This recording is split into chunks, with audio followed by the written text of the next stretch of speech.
All right, welcome to the Run.down. I'm Jeff, aka Frank Barrett 119. No Sam this week, unfortunately. He's the best host possible. Does a way better job, but I'm going to give it my best here. I'm joined by Tyrese, aka London's Theory. Um, I don't even know how long an intro I'm supposed to do. I'm just so completely mind fucked that I don't know. I'm just gonna hand it over to you and just what do you have to say about that game? Yeah. Oh That's my what I have to say goodness. about that. I'm so impressed that you actually got a bag for the gimmick. It's if I wasn't so heartbroken, I would be God. Oh It's man, so it's so crazy because like this is a season where everybody knows that you're not gonna win a championship, and it's December. And then if somebody told you that RJ and Brunson would be out, like if somebody told you before this game that RJ and Brunson were going to be out and Luka would put up 60, 21, and 10, we would just be like, okay, we lost. Like, let's move on. Like, who cares? Only the Knicks can do this. I don't understand how it's possible to feel this way given the circumstances. It was just, and like, we'll go through the box score and we'll talk about what was good and what was bad, but like, so much the parlay of things that had to happen to even have a chance to lose the game. Like Christian Wood hits a rainbow three with 40 seconds left, down 9. If that doesn't go in, they give up. That's the end of the game right there. But it goes in. Okay, we're up 6. Quinn Grimes gets the ball, gets tied up, and they call a jump ball in half a second when they don't even get their hands on the ball. Okay.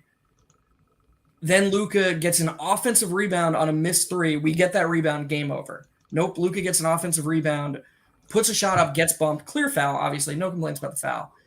Doesn't have to go in. If it doesn't go in, okay, we're up 4. But no, it goes in and the foul, all of a sudden it's 3. Deuce misses a free throw. If he just hits both, we're up 5. Nope, okay, he misses 1, we're only up 4. Like Dinwiddie hits all the of these three. events in succession over and over again, it's just like there can't be other fan bases that just have to go through this shit relentlessly. It's just like it took everything, and they still could have won the game if they secured the rebound. And I know the talking point is like bring in Simmons, but at the same time, like the rebound was in Grimes' hands and Deuce's hands, and it slipped out. Yeah. And like, sure, could he have made that adjustment? But like, if it's in their hands, you expect them to secure the rebound, or at the very secure the rebound. That's it. All you need to do is secure the rebound. We're talking about a great win where the Knicks put up the next score, and they, Grimes has a career game, and Randall has a really solid game as well. And it's just like we're not having this conversation. That's where the game comes down to. It's a bunch of a perfect storm of bullshit events to happen, and then the Knicks can still win the game, and they end up fumbling a rebound. Luka gets the luckiest putback of all time, where it just jumps into his hands, and then he just throws it up at as the game clock's expiring, and there's your game. And in the overtime, they were clearly gassed.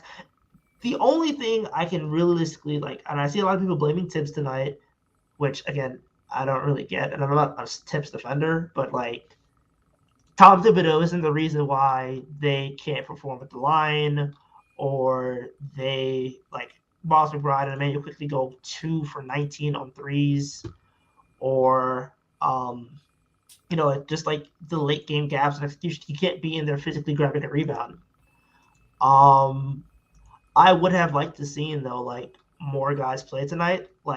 There's no way your pivot is 12 minutes of Derrick Rose and 11 minutes of Isaiah Hartenstein, along with 46 minutes of Deuce McBride, when you are missing 3 rotation players. I don't get that. You're telling me that Evan Fournier or Svi Mykhailiuk couldn't give you 15 tonight, just as a way to break up that minute distribution? And by the way, this is the second straight season where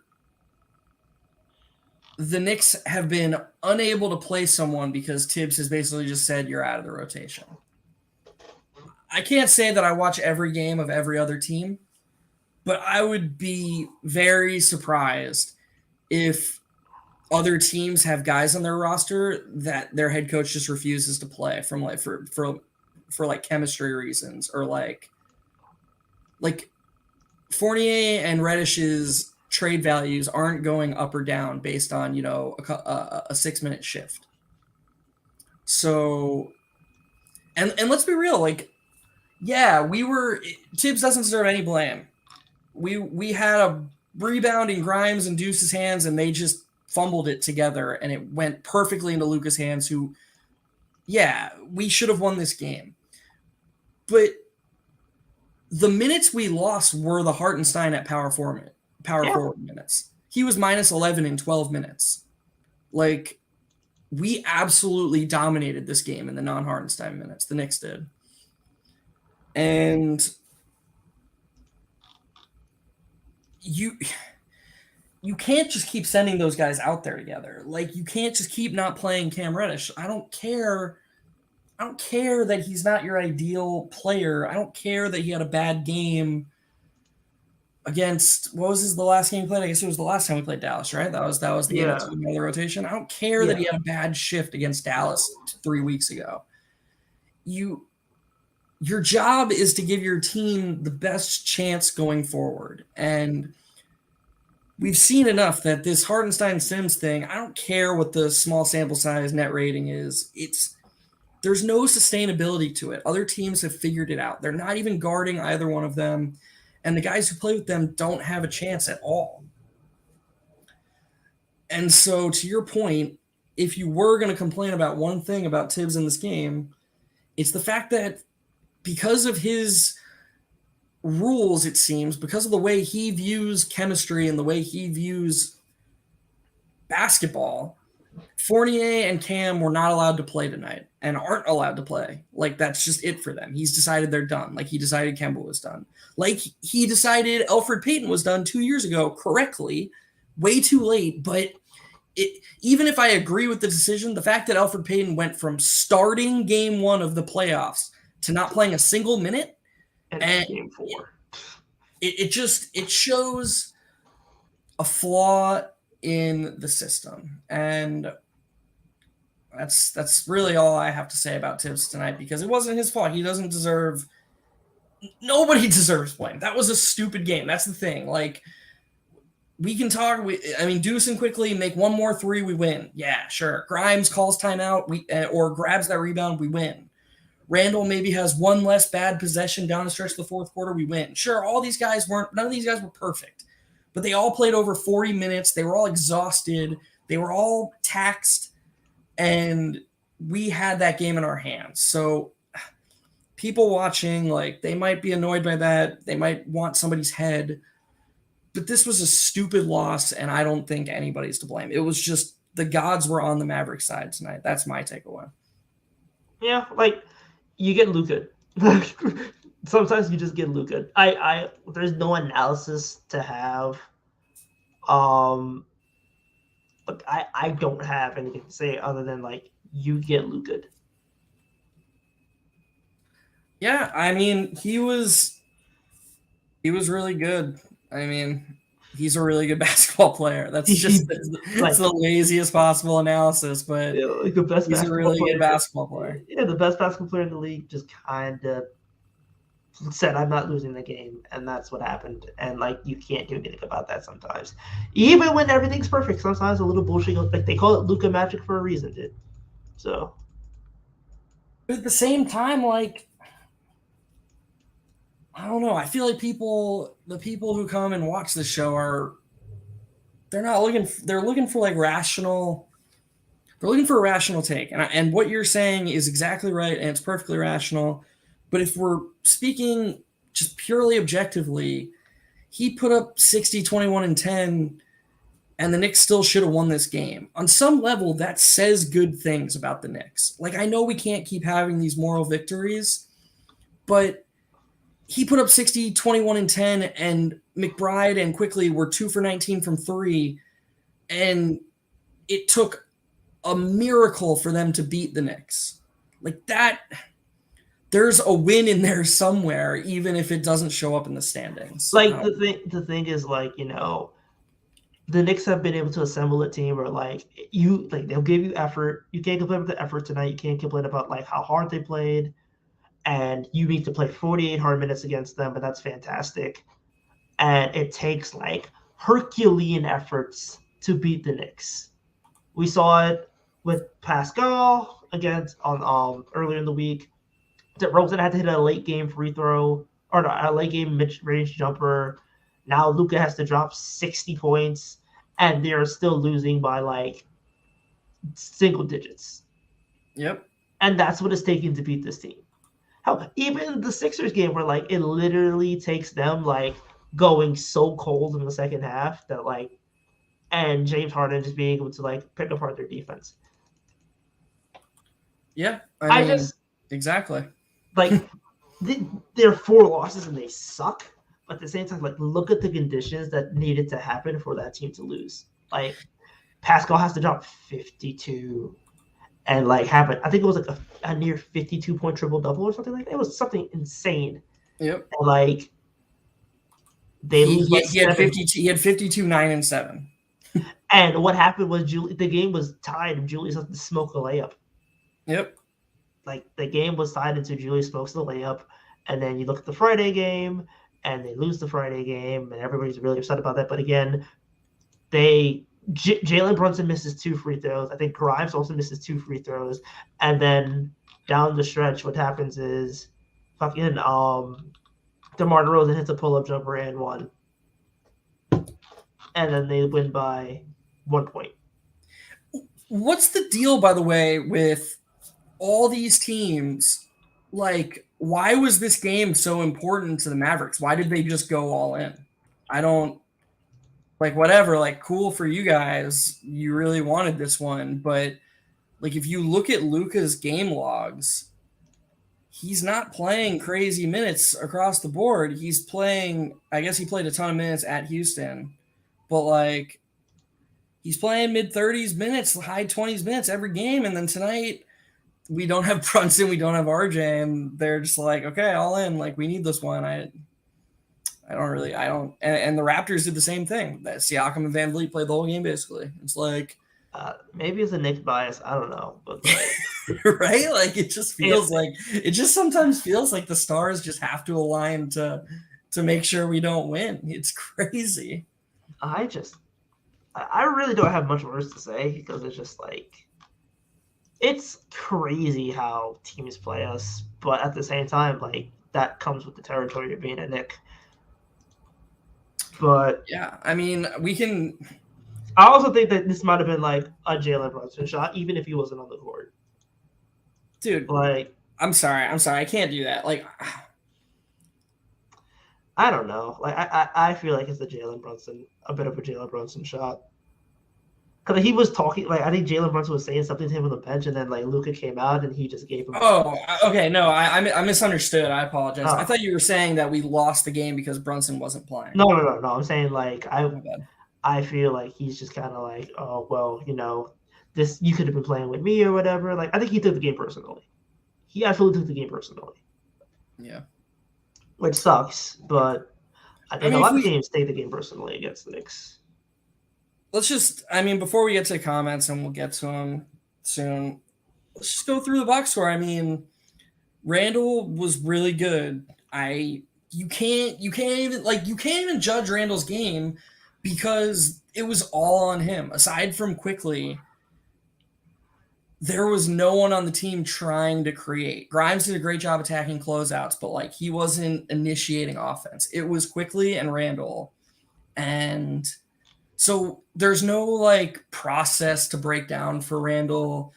There's like everything he did was justified. Like you the only thing you can say is that if you watch the first 42 minutes of this game, it was some of the best prolonged ball movement we had all season.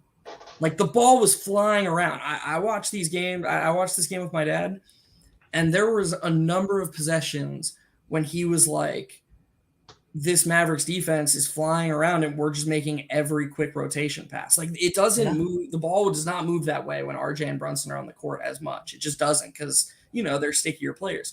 We were moving the ball phenomenally. I'd be absolutely shocked if we didn't win this game from a shot quality standpoint by at least 10 points because we were getting an open look whenever we want and the shots weren't falling. And still, despite that, we were up 9 with 40 seconds left. So it's like there's not. My point is that it was good, and then we did the thing where 5 minutes left. Okay, it's Randall's time, and I don't know if that's on Randall or if it's on Tibbs. I don't have it in me. You can't blame him tonight because they had no other right. It was Grimes, but even still, Grimes started to slow down a bit because his second year, he's fresh off an injury that happened last week, so he's still trying to get his legs underneath him, and he has to take those shots because nobody else is going to take those shots. Quickly isn't hitting them. McBride isn't hitting them. You saw him actively trying to kick out to McBride or Quickly, and they were just tossing it back to him because they don't want to take the shot. Yeah, no, that's what I was eventually going to get to is even if you wanted to critique the process of the last 5 minutes, it's there was no Brunson, there was no RJ. It had to be Randall. He's the only one who could have created an advantage. So okay. Yeah. Mitch was absolutely dominant on both ends, as he's been all season long. 20 points on 9 shots. Okay, he hit half his free throws. I can't think of anything that really bothered me about Mitch tonight. Maybe he gave up a really weak and one to Luka, where it was dude, either foul him or don't foul him, but don't do what you did. Yeah, but that's cherry picking. He played a fantastic game tonight.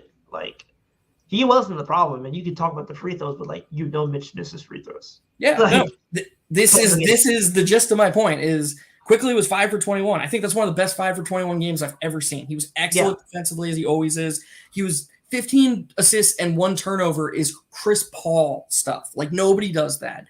And you've got this guy that everyone is convinced isn't a point guard who comes in and he can distribute and set up threes and layups and he doesn't turn it over ever. His 1 turnover wasn't even a double dribble. That was a bull turnover too. They robbed him of a 15 assist 0 turnover game. Grimes was great. McBride was fine. Knocked you down your shots. But McBride, when they kept trying to switch Luka onto him, he did fine. He held his own. There's only so much you can do against Luka. Okay, we're going to get to comments. Point being, it just should have been a win. This is so frustrating. Yeah, the thing is, even with the Hartenstein minutes, he pivoted. He did not play. I don't think he played Hartenstein in the second half. Yeah. Or if he did play Hartenstein, it was 5 minutes in the second half, and they were -6. But he pivoted correctly and didn't play Hartenstein. Maybe you would have liked to see more Jericho. I think he saw a bit more Jericho Sims in those minutes as well. But I don't when they lost the minutes, they lost it because of Grimes and Quickly because they were -10. But you're not going to say that obviously. So wait, you're not going to say that. Say that again. Quickly and Grimes had the -10, which is the lowest plus minus of everybody in the team. But you're not going to say that obviously because Quickly was even. No, I'm saying in the fourth quarter. Oh, okay, my bad. Yeah. Well, yeah, but did they wait a little bit to put Randall back in? Is that why he's not as low? Yeah, they waited 2 minutes and Quickly and Grimes put the entire second fourth quarter. Yeah. All right. And also Quickly played the entire second quarter. And most of the first quarter, and most of the third quarter, and all of overtime. So Quickly played 15 minutes tonight. So if it takes the entire starting five essentially playing 40 plus minutes, and it takes the luckiest comeback where Luka literally has to get the ball under 2 people's hands, throw up a Hail Mary shot, it banks in, mind you, banks in, and then overtime happens. That is the events that need to happen in order to make that work. I can't get too mad at this because it's just that doesn't happen. I'll say we're giving the players a lot of credit. I will say one thing. That sequence when Hartenstein missed the 2-foot floater, yeah, and then turned it over and then played the worst drop defense you'll ever see, and a guy walked into a three, was almost as mad as I was all night. Like, he was horrible. Him at power forward minutes need to stop. Okay, promise we're getting to comments now. First comment comes from Chris. Like, I feel bad because all the comments are like what we're saying. Like, this bullshit that we lost. The video of the ref slowing Chris Bernard. Thanks for the comment, man. He says the video of the ref slowing down his 5 count when Luka is inbounding is hilarious. He has a normal cadence, then all of a sudden brings his arm all the way up to his shoulder. Yeah, that seemed like a 5-second call to me, Chris. I agree. Man, I think it was, but at the same time, like, it was so close, and they never call that. Like, they never call 5 seconds. So, yeah, you're right. All right. I read one comment. We gotta take a break because we gotta get to everyone's favorite part, the ad read. Woo! The NBA season is heating up, and there are still so many unknown. When I'm looking to get in on the action, I bet with DraftKings Sportsbook, an official sports betting partner of the NBA. New customers can bet just $5 pregame money line on any NBA team to win their game and get $150 in free bets if they do. Check this out right now. Everyone can earn up to 100% boost with DraftKings stepped-up same-game parlays. Go to DraftKings Sportsbook app, place a same-game parlay, and combine multiple bets like which team will win, total rebounds, and more. Or if you're like me, you'll bet a same-game parlay with RJ overs and watch him get hurt 1 minute into the game. What a great advertisement for betting. Please bet more. The more legs you add, the bigger the boost, the bigger your shot to win big or lose. Download the app now, sign up with code TBPN, place a $5 pregame moneyline bet on any NBA team to win their game and get $150 in free bets if they do. That's code TBPN only at DraftKings Sportsbook. Minimum age and eligibility restrictions apply. See show notes for details. Fun stuff. Okay, let's get back to the comments. Yeah, I bet Knicks money line and I bet a same game parlay with RJ overs, and don't be like me, kids. Knicks fans have no shame. Gonna need an explanation on that one, 24 seconds, because I feel like if there was ever a night to kind of be pretty devastated, it would be tonight. So not really sure what you mean. This is kind of what Tyrese was just talking about. Shout out to Tibbs for running guys into the ground. Not like we have guys like Cam and Fournier with fresh legs to buy guys some minutes. Absolutely. Tyrese, you want to expand on that a little bit? Yeah, like, I would have just liked to see like somebody give somebody a breather. Like, if you have situational guys, when you're missing 3 rotation players, this would be the moment to be situational. So, like, hell, Svi isn't getting traded. Like, why didn't you just play Svi? Yep. Like, you could have did something with Svi. Hell, you would have given Ryan Archie Diakono minutes. I don't know. Like, of course, these aren't the best minutes, but at the same time, like, somebody needs to give somebody a breather. So, and this is like, also, he just played quickly 51 minutes. Brunson's going to play Thursday against the Spurs, and Quickly's going to play 20 minutes again. Yeah, like, he basically gave Quickly's minutes for the week, and that's it. So, also, fun fact, NBA teams were 0 and 13,884 in the last 20 seasons when trailing by at least 9 with 35 or fewer seconds remaining per ESPN stats info. Luka Doncic and the Mavs pulled off a miracle. Again, that shows you how fucking bullshit this game was.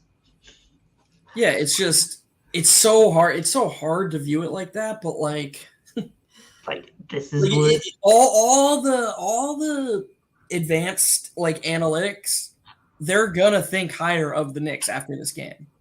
Every single thing that's viewing this team objectively, unless you truly believe in stuff like like intangible stuff that like you think this is going to have a carryover effect, which I'm not saying I don't believe in it. It'll be very interesting to see how they come out Thursday. But if you believe in these players being mentally tough enough to get over this and move on, in a weird way, we should think higher about this team because like, you know, again, like I'm not going to go through the guys, but like everyone said, you know, Quickly couldn't do it against starters. Okay, yeah, he was 5 for 21, but he was 5 for 21 on shots that we all want him taking. He didn't force like more than 2 or 3 shots all night. He had 15 assists and 1 turnover and played excellent defense. He can do this against anyone. And if those shots fall, this is just a blowout.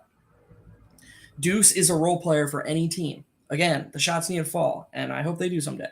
But the thing is, though, like, if Deuce isn't hitting shots, is he really a role player for any team?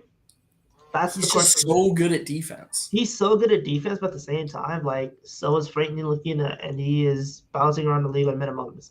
Like, yeah, bouncing around the league. The Mavs seem to like him. Like, oh yeah, but like he might be ending up in Europe next year. But like, yeah. Point being, like he needs to be able to hit shots. Yeah. Like, and he hasn't been able. He's been able to hit his twos. I'll give him that. He's hitting his twos, which is really nice. But he needs to be able to hit threes on a consistent basis. And the defense is nice, but if the defense is the only thing that you bring, like you're nothing more than like maybe a 10-minute a night guy, maybe you could stretch yourself onto a Gary Payton role, but like Gary Payton is like a generational defender, which is in his genes. So like it like I'm high on Deuce. I think he's a really good player, but like at some point somebody's gonna need to score in this team. And I think that just speaks to how the team has been built in general. Like I think the starting 5 is a really solid unit. I think it's a really positive unit. I'm happy with that. The bench is weaker, obviously, because they traded Burks. Like, Burks would be the perfect player to slot back into this rotation right now. And, like, he's killing it at Detroit right now. He's, like, 60 true shooting. He's hitting his twos. It's dumb. But, never changed. But, like, I think they need another guy. They need to go back to a 10-man rotation at some point. And, but they only need to go back to a 10-man rotation because Tibbs doesn't know how to stagger. This wouldn't be an issue if Tibbs wasn't like, let's play Brunson, RJ, and Randall all the whole first quarter. I know, but at the same time, like, I think you just need somebody else who can score. Like, you need that 7th man who can score, and I think they're missing that badly. Because the bench unit, even when Obi comes back, do you really trust that bench unit to score? I don't know. I don't think that's good. I don't think it's good of a unit that's scoring. I mean, if the bench unit was like... Okay, if we're saying like the bench players plus one of the starters, ideally. Yeah, I know. I'm just saying if it's IQ, Deuce, Obi, and Sims, and then one of RJ or Grimes, I think they'll score enough. Yeah, I do. I don't know. Because like I think IQ is inconsistent. I think RJ is inconsistent if you're planning to play him with the bench unit. I think Deuce Deuce needs to find his offense, but he also needs to find it in the context of catch and shoot because we all know he can do stuff off pull-ups. But like, I think one thing like you saw him like hit like he dribbled out of a 3 into a pull-up 2 and it went in. He definitely lost his confidence as a spacer as the night went on. He wasn't even looking for it towards the end. It was, and honestly, like, did he ever have it? I don't think he ever had it. No, he was firing early, and he hit one that was big. I mean, he hit one. He went. We went 1 for 9. So I don't know. I'll say this. I would be willing to bet that if we could isolate through the end of the season, that both 5-man rotations of quickly Deuce, RJ, Obi, and one of the centers, or that same thing but with Grimes instead of RJ, they'll win their minutes. And that's enough, in my opinion. I mean, I think they probably will swing a trade for somebody. Like, you just need another guy who can like reliably give you 10. Like, that's really it. Like, why doesn't Cam just play? I mean, the thing with Cam is like I think he's okay, but at the same time, like I don't think like I'm okay with them playing Cam, but if they also don't play Cam, then I'm like, you might as well move him for something. And like from every indication, it seems that they want to move him for something similar to a Joe Ingles type, where they can shoot the ball really well and also like make the right reads and like high field and stuff like that. I don't know where they're gonna get that from. Like maybe they get like an Amir Coffey or somebody like that, or like maybe an Austin. I wouldn't even hate that. Honestly, I would not hate that. But like, I'm just saying, like, what is Amir Coffey? There's a million Amir. I'm not even saying he's like that. I'm just saying there's like a million of those guys. And I was like, we could get that. We don't have to give up anything for Amir Coffey. I don't think you have to give up anything either. But like, I mean, if Cam's not giving the team, you might as well just like make his contract into Amir Coffey. I don't know, but like, Austin, I want Austin Reeves. That's been my. He's there. How are we gonna get Reeves though? I If the don't know. Lakers give up Reeves after giving up Caruso, like there's no way they can't understand these really good connectors. They can't just keep giving them away. They can't keep getting away with it. I mean, but still. Anyway, yeah. Vivek popped in with I don't blame the players collectively for this loss. I think the cumulative effect of Tibbs' coaching with extremely tightened rotations played a role in this loss and the last 4 losses. You go first, Tyrese. I have a pretty long answer, I think. So, like, man, I'm sorry. That's just way too. That is way too like. Oh, like it's too coincidental to me. Like, yes, the minutes are a problem, but like at the same time, they were winning with these minutes beforehand, and nobody complained.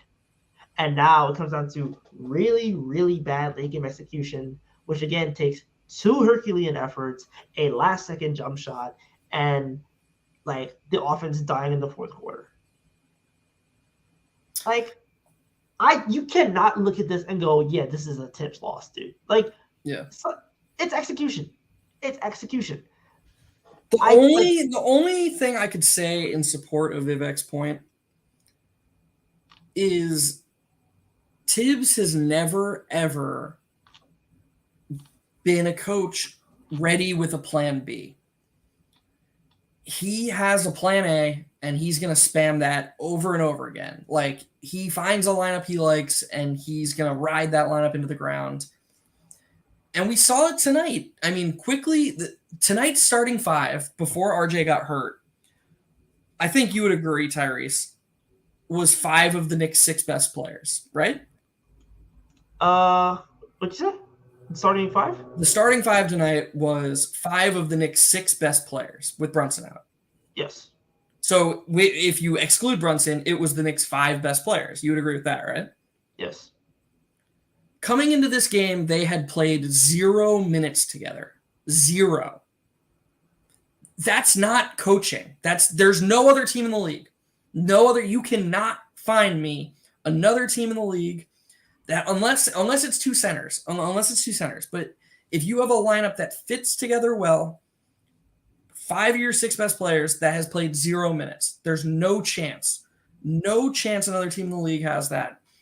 These guys had to learn to play together on the fly, and they did. And that's the point you were making, which is why I can't even get on board with blaming Tibbs, because even as stupid as that is, that's more of a long-term problem. That's my overall problem with Tibbs and why I don't think he should be the coach of this team.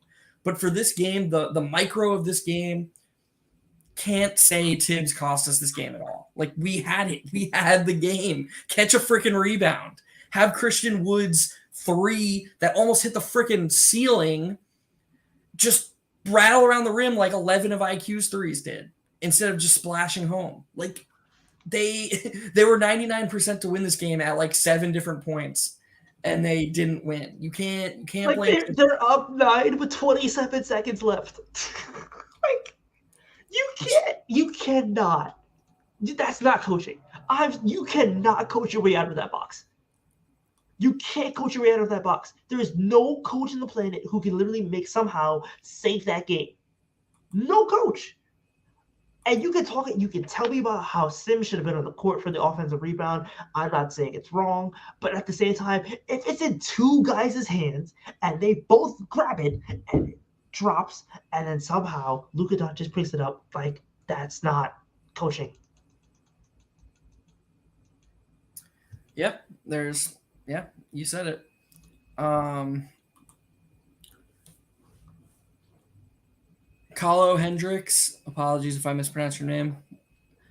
When so many of your players are out, you have to be flexible with minute distributions. Playing Cam would have gave us a better chance. Is there any other coach in the NBA that would have left Cam out? Yeah, I would have played Cam. I would have.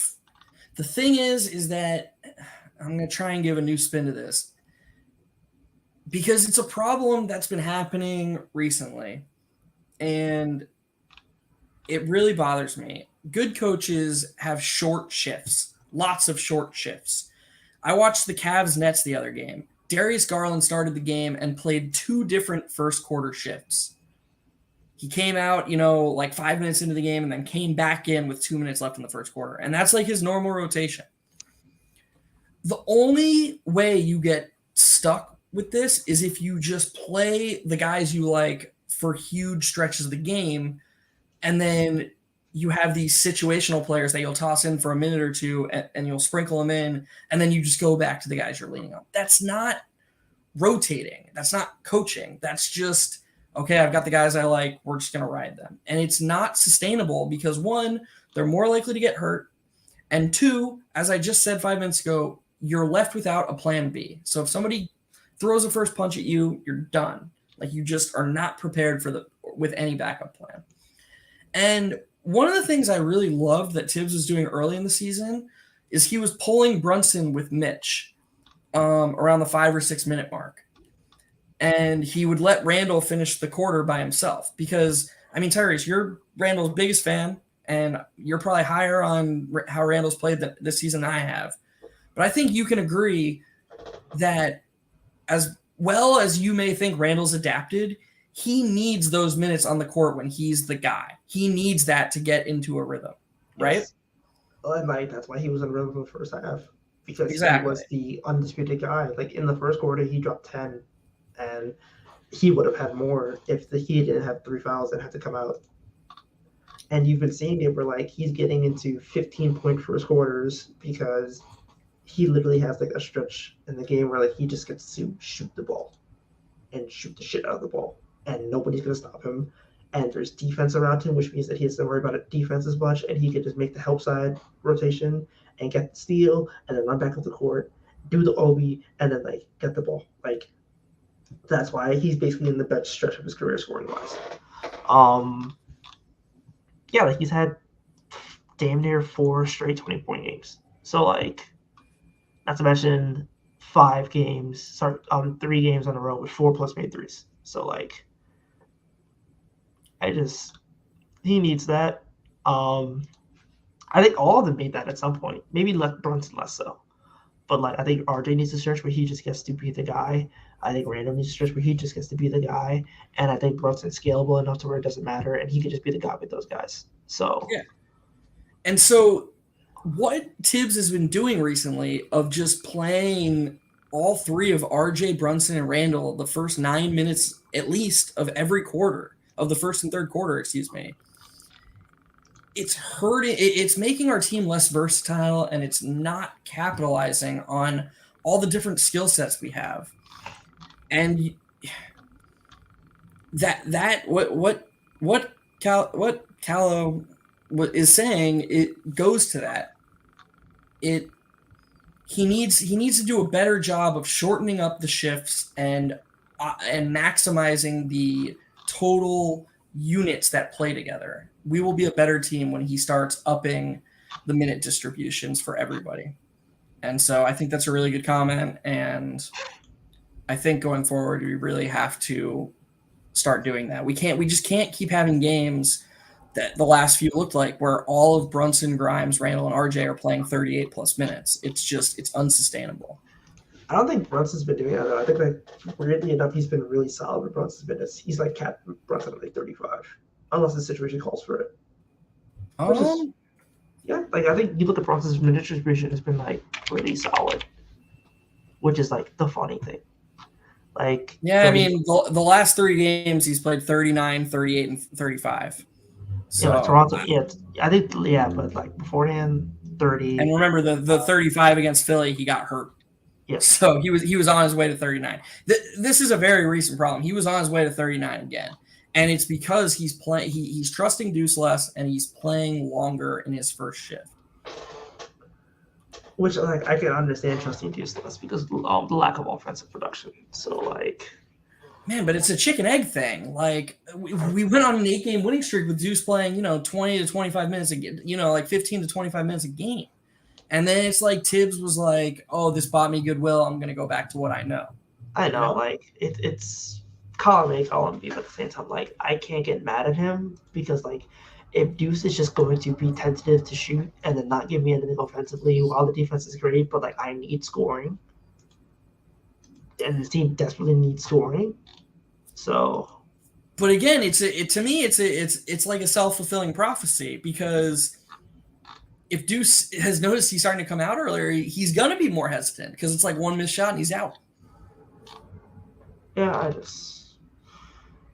And this isn't about Deuce, by the way. Like, even like me and you may slightly disagree about Deuce's value, but like he's a 10th man, a 9th, 10th man. So like, yeah, I like him a lot and I want to see him improve. And I think he should play a couple more minutes. But it's about the general strategy with his rotating. Yeah, I would agree with that. Where it's just like, in general, the rotations just need to be more fluid, but that's never going to happen in Tibbs. So I haven't given up hope for that. All right. Samuel says, I hate blaming the refs, but man, they really know how to fuck with us in these games at the right moments. The missed 5-second count on Luka and the fake ass tie up. Yeah, the tie up, I don't think there's any arguing that. That ref was way too excited to call a jump ball. They didn't even have hands on the ball. That was ridiculous. I mean, it didn't matter at the time, but I just didn't think it was gonna. I didn't think it was gonna matter. I can't believe Grimes even lost the jump ball. It was just that was a weird jump ball. Like he just put his hand in it immediately, and then it was a jump ball. Like what? Like you at least let that play develop. So I don't know. Hawkeye 420 said, I'm reminded of that scene in The Office where Stanley is yelling at Michael every day. Every day you say something stupider than the day before. It is crazy. Like, it's like the Knicks couldn't top like the Raptors game they had, and then like the Raptors game was almost completely out of their control. They had that lame call on Brunson, and then the Bulls game was a little bit more in their control, and they'd lose it.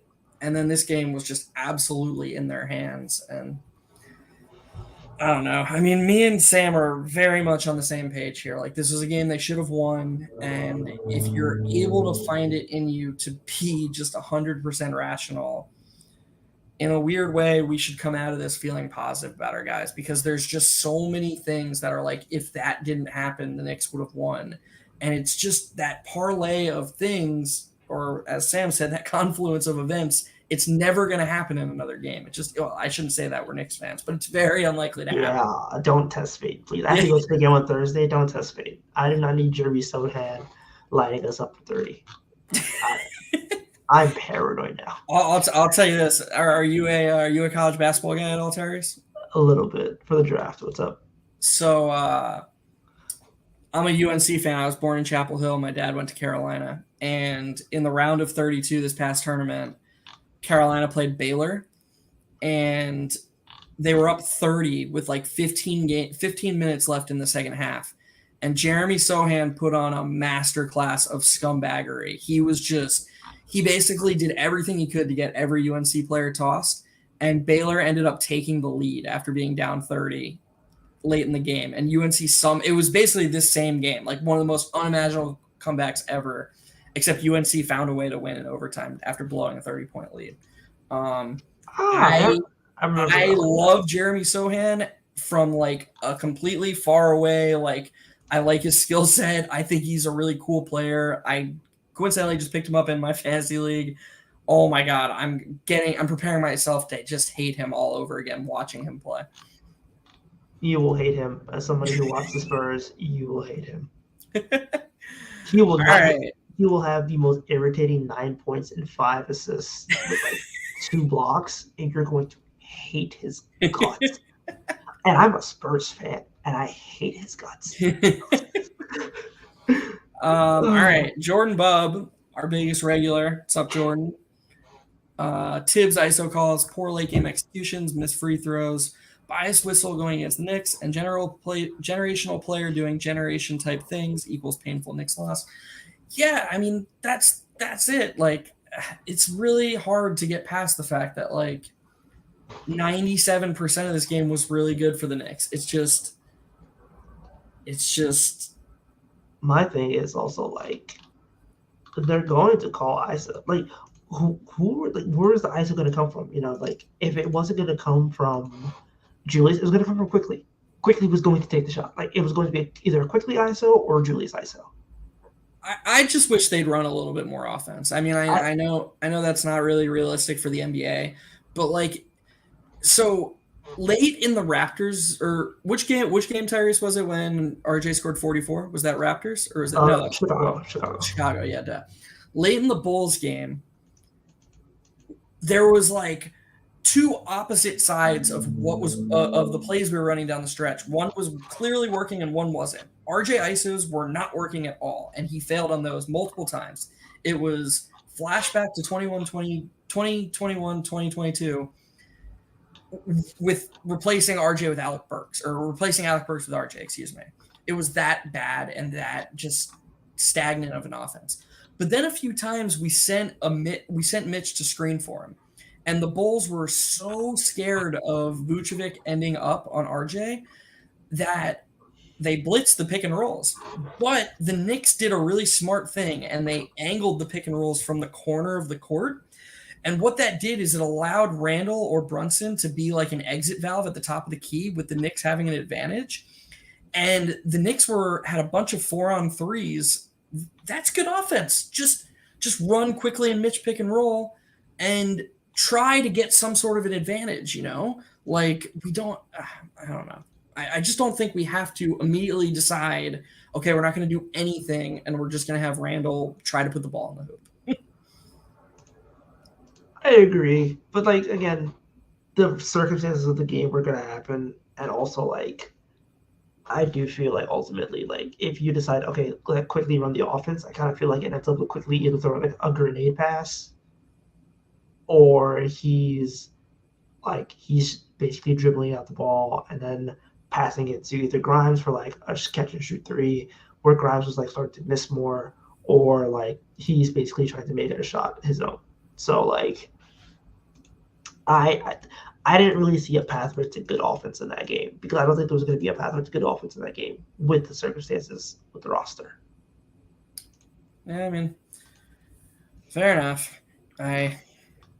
We'll never know, I guess, but true. But like, yeah, like I just kind of feel like you're looking at a situation where they're just like, well, we can't do anything else, and it's either going to be Julius or it's going to be IQ, and Grimes is like starting to get fatigued. So it's just like, it's so funny going through the comments. Like, they're all stuff like, yeah, only stuff like this happens to us, I swear. And it's like, this is just a painful night. And like, I'm glad, I'm glad that y'all are here with us to like just wallow. Between the Giants loss on Saturday, oh my God. The same thing with the Giants too, where like they just lose on 60-yard field goals at the end of regulation. Like there's a stat for that, and the Giants have half of those losses since the merger. Yeah, it's actually crazier than what you're giving credence to.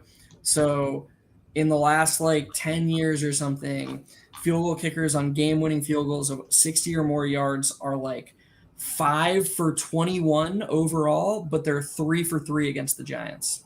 Like, it's a New York sports curse. It happened. I don't know. I think the New York got cursed when the Korea deal fell through. So we are all suffering. All right, so. Jordan with another comment that's trying to dissect the game. We really appreciate you, Jordan, because it's really hard. Grimes is him. IQ is a point guard. Yes. Randall, when he plays in the flow, which he did most of the game, he's an all-star, but when he's going into ISO mode, it looks rough. Mitch was a beast. iHeart and Rose together is crying emoji. I mean, like, it's fair, but also, No, I'm sorry. But like a lot of the flow is really just like random making shit happen. Like I feel like I don't I know, feel like man. I feel like if you've looked at Randall like last, I want to say since the Hawks game, I think the Hawks game is a good place to put it. Maybe a little bit earlier to the Timberwolves game, but I think the Hawks game was like where he started to like kind of up his usage, do more stuff off the dribble, and like it was working, and it's been working the entire time. So like I can't get mad at it. But at the same time, I feel like a lot of the flow of the offense for Julius lately has been Julius with just insane shot making. Like, I mean, and Quickly had 15 assists and shouldn't have had a turnover. Like, I think you're kind of true, selling him short here. He was organizing the offense really, really well. I agree, but like I do. Like I'm not saying Quickly had a bad passing game or whatever, like 15 assists are fake. No, don't get me wrong. But at the same time though, like I do feel like I think like I don't know. I think it's a weird thing where like he was absolutely able to like uh take advantage of Quickly's gravity as a playmaker, but also I do feel like a lot of that offense was like Rando basically getting to his spot, quickly throwing him the ball, and then Rando making a play off of it. Yeah, I mean, I'm never going to know for sure because there's 0% chance I rewatch this game. I'm not doing that to myself. I Nope, apologize to anyone who looks I'm not. forward to the throws I I'm not make. touching I'm it. I'm not touching never it. doing that. But I've got to be honest, I saw something completely different. I saw him. I mean, I can remember multiple assists to Mitch. I can remember multiple kickouts to Grimes and Deuce in the corners. Did Randall hit a couple threes or shots off of Quickly passes, or did Quickly get a couple assists off of passing to Randall and Randall making something happen? Sure, maybe 15 assists a little high, but this was an all-world creating level game from Quickly, and this stuff doesn't just happen. Like I feel like we're really selling that short. Like Jalen Brunson will play, hopefully, because he's our arguably most important player. He's going to play, 45 more games this season. He's not going to have a 15 assists, zero turnover game. Like that's not going to happen probably. So He was close with 13. I think he had 13 and one. I think it was like the Charlotte Hornets game. he I can had check that. 12 and 5 against Toronto. He had 11 and 1 against Philly. He had 11 and 2 against Charlotte in Charlotte. Those are his three. Oh, he had 10 and 1 against. Okay, never mind. It was 13 and 3. Never Oh, mind. there That's it is. fine. Yeah, 13 and 3. Wow, he's had two huge assist games against Charlotte. That's cool. Yeah, he loves Charlotte. Yeah, who doesn't? Um, True. I guess I shouldn't say Brunson's not going to do it. I'm just saying this is a very rare thing, and like I think the point you're making has more credence in the second half than the first. I think if you had it in you and you went and rewatched the first half, you'd be like, okay, yeah, Quickly was like dissecting them. Like that was him like putting on a show, in my opinion. Yeah, I think I'm like looking at them now, and like he definitely has a couple passes where like he's just manipulating the defense, getting three guys in rotation, and like some of them were just like, okay, swing past the Randall who just like stood out on the wing. And like I'm not taking that away from him, like assist or assist. And like it was still a fantastic playmaking game. Probably arguably one of the best playmaking games of the season. Probably Yeah. top three. Probably top three. But like, yeah, like Quickly had a really good game. But the flow of the offense is really just like Julius using his gravity in order to create lanes for everybody and quickly benefiting from that with his playmaking, but also like with Julius' gravity. Like I think a lot of the time we have to realize like Randall is the flow of the offense. Yeah. I completely agree with you there. Randall was by far the most important player tonight, so can't disagree with you there. Both Samuel and Vivek said similar things. Samuel said, "Well, part of the late game execution is due to guys being gassed," and then Vivek said, "I think the free throw shooting has to do with guys being gassed." But Again, again, like, I, yeah, that's fine, but these guys are professional athletes making millions of dollars to make make a free throw or catch a rebound. I think you just got to do it. I don't know. Maybe that's being too hard on the players, but what do you think, Tyrese? yeah, like I just you telling me like, but Luka was gassed and he was doing it down the stretch and like everybody in that game was gassed. To be fair, like everybody in that game was gassed. again, if we look at the minutes distribution, like Luka played 47, Dinwiddie played 43, Tim Hardaway played 42, Christian Wood played 40. So like everybody is gassed. I get it that like they played like a few more minutes, but like is 2 or 3 minutes going to be the difference maker between missing free throws and making free throws? No. Like everybody's gassed, and the Mavs were able to execute, and the Knicks weren't. You could say it's cumulative, but at the same time, like this has been a problem. It's been a problem for a while, and like they were doing it beforehand because like they didn't play a lot of close games during the winning streak. Like that winning streak, they blew out 5 out of 8 teams, so they weren't playing close games. So, and like this just goes to what you were saying earlier, but like there are things where we look at the Knicks and it's like, yeah, this is a real late game problem that they have struggles with. I can't say that Grimes and Deuce not being able to catch a rebound is like some sustainable late game problem. Like that's just a fluke. Yeah. Yeah. Like, what are you supposed to say? Oh, well, like, Tibbs needs to coach them to catch rebounds. Like he can't wipe the sweat off their hands. Yeah. So I saw somebody say that Grimes should have boxed Luka out so that first of all Deuce would have been alone for the rebound, and then if he bobbled it, he would have been there. But it's like nobody's thinking about that in the moment. Nobody's thinking about that in the moment. Right. You're just trying to get the rebound. So like just catch the ball. Yeah, that's really it. Like I feel like it's a roundabout way of saying they should have caught the ball. Yep. So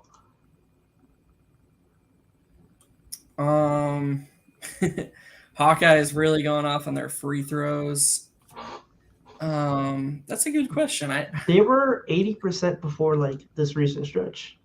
Yeah, I feel like they've been good this season, but and for the season they're probably gonna be around 77%, which is like I want to say middle of the pack, maybe. Yeah, I can check that. Yeah, you check it. Jordan offered one more with. There are still reasons for why the Fire Tibbs crowd is still justified because of games like Bulls and Mavs, his rotation, substitution pattern, and poor in-game coaching decisions. Yeah, Okay, they're 13th. Okay, that's fine. They're fine. Like they were really bad last season, right? Yeah, I think they were towards the lower echelon. I can check because like RJ was bad, Randall was struggling.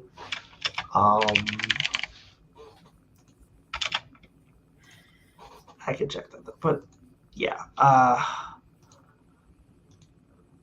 last year they were 26th at 74%. Yeah, and the year before that they were 13th at 70.6%. All right. Yeah, Jordan, I mean, I think the Knicks are probably better off long term if they get rid of Tibbs, but I just don't think this is the night to talk about it. Like, I think if I was a pro Tibbs guy, I would have a pretty good argument on my hands because in spite of the crazy minutes the guy's played, he had a game plan on both sides of the ball that got them a 9-point lead against Luka Doncic, putting on a masterclass performance. 9-point lead with 30 seconds left. They were up 2 with 5 seconds left and a rebound in their hands. Like, we can talk about Tibbs some other time if we really want to. Trust us, we will on this sometime. There will be a time when we talk about Tibbs here, but I just don't think this game is on him. Yeah, it's hard for me to look at missed rebounds, missed free throws, and Luka Magic and go, yeah, Tibbs is the problem or Randall's the problem. It's just like, I've seen that too where people are like, oh, Randall's the problem. It's like, dude, Randall Randall put us up with the lead, up 9. Like, he did his job. So, I don't know. It's just, this is just a game where like people are going to be mad, and that's to be expected. And people are just looking for answers and to point blame instead of actually looking for like analysis. So like analysis isn't going to really help people tonight. It's just more of like a venting session, which I get. So, and that's totally fine. like that's a very human response, is to look for like someone to blame or something to be mad at. It's it's almost too rational to just be like, well, like to try and find the victories from a game like this. This is just such a devastating game. I get it. I just it's just really hard to. This was just there was nothing. There's no one to blame. There's just this was such a stupid game. It was such, I keep seeing people call it fake, and yeah, the next comment, here we go. Like Grimes smoked layup early in the fourth, might have been. I think it was early in overtime, but No, I it know was the fourth. it was Where for the like fourth? he misses the three and then he gets the rebound and he puts it up and he smokes the layup. Yeah, that wasn't in overtime. That was in the fourth. Fourth, it was in the fourth.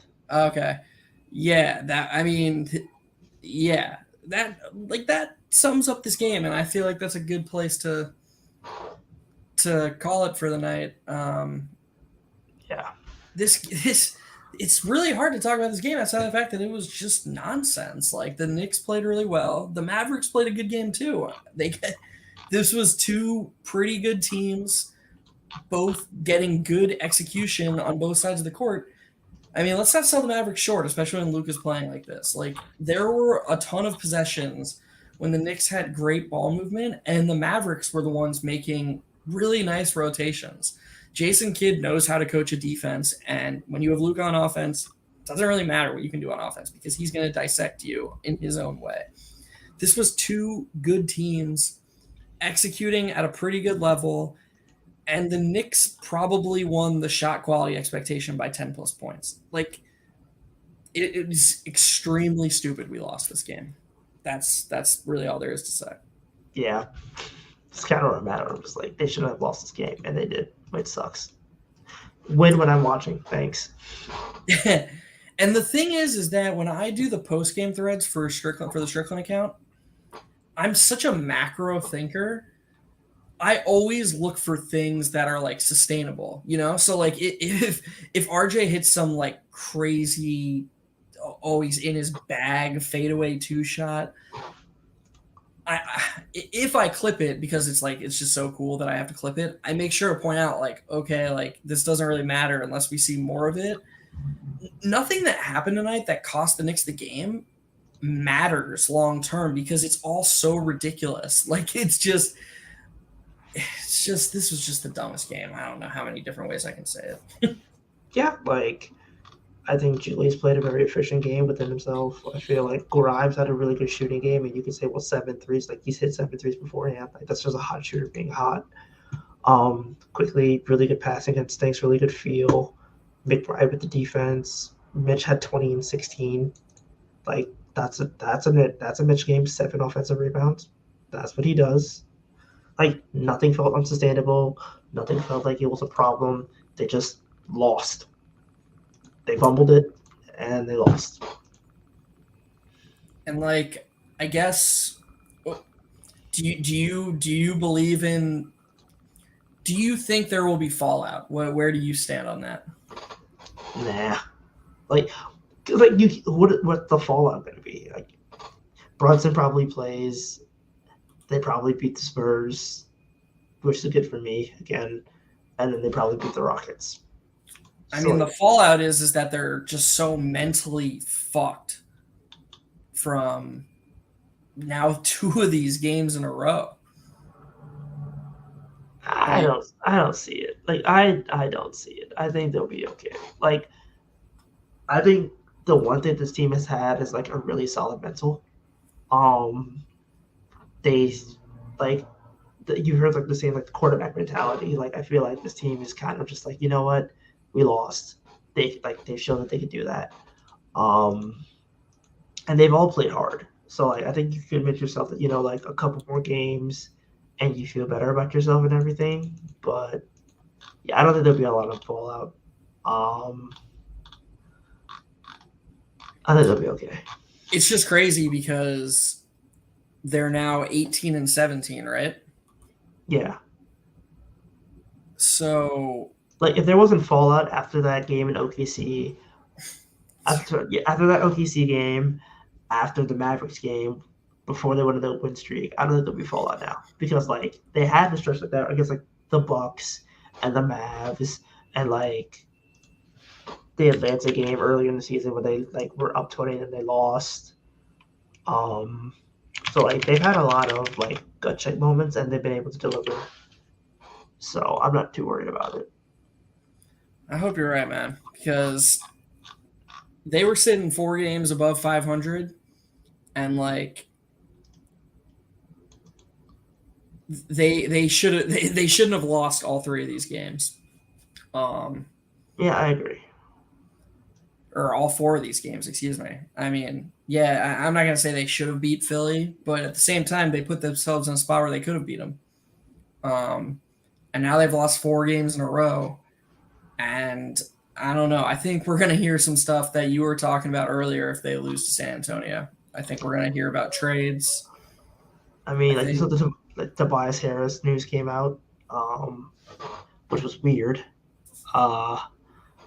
Maybe something like that happens. I don't know. I really don't know.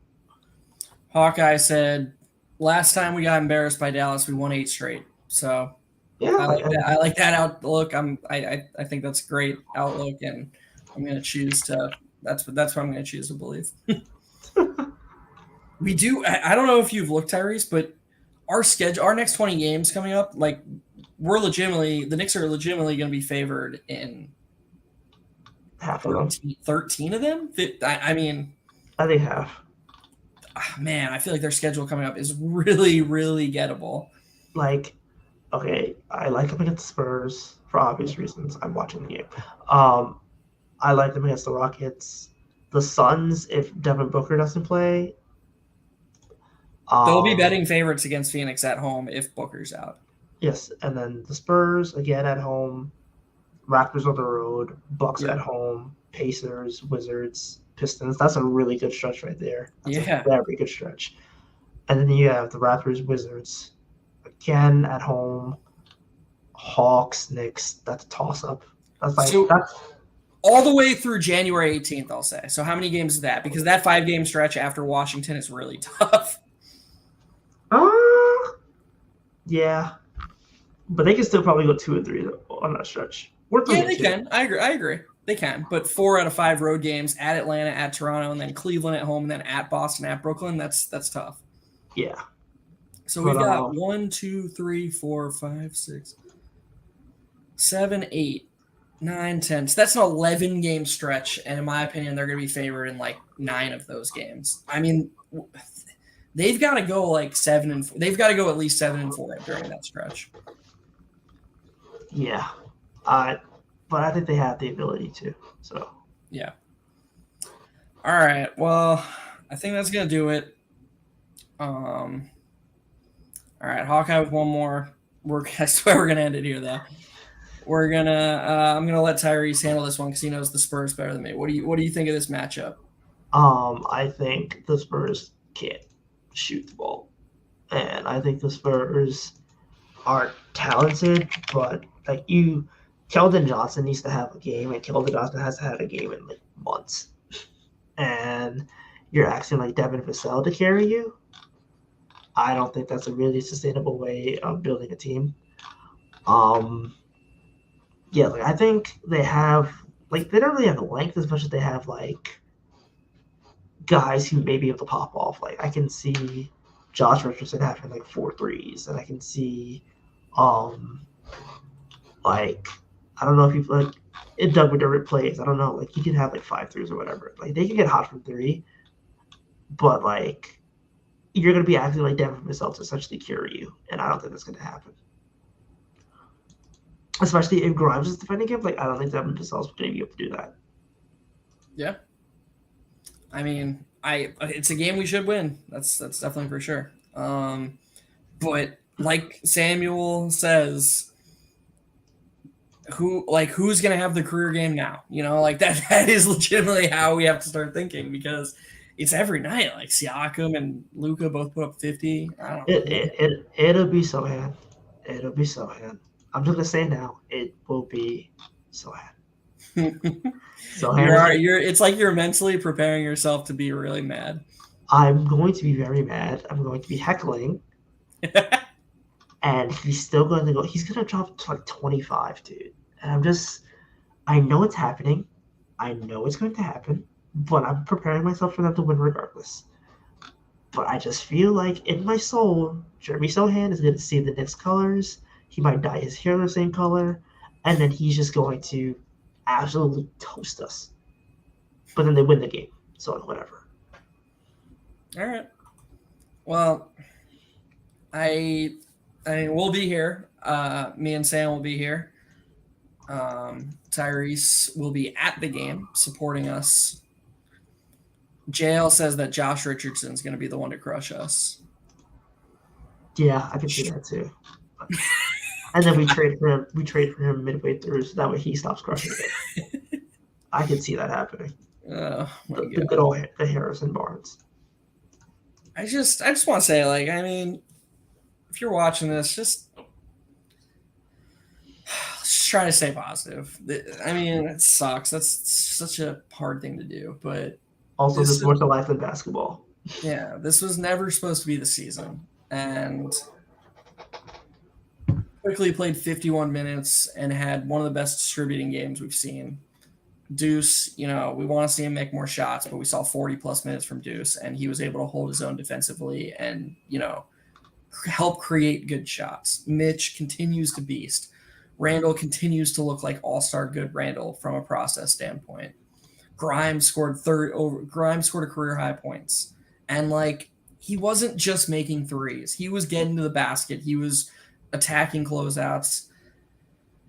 I mean, this was, God, if we just won this, we would have just been so jubilant. We would be able to talk about all these things in such a different light. So just remember that. Just remember that, none of these things are not true because Grimes didn't catch a rebound. All of these things that we would have talked about if Grimes caught a rebound are still true. It's a loss on the scoreboard in the standings. And yeah, that sucks, but it's going to be okay. We're going to be all right going forward. Yeah.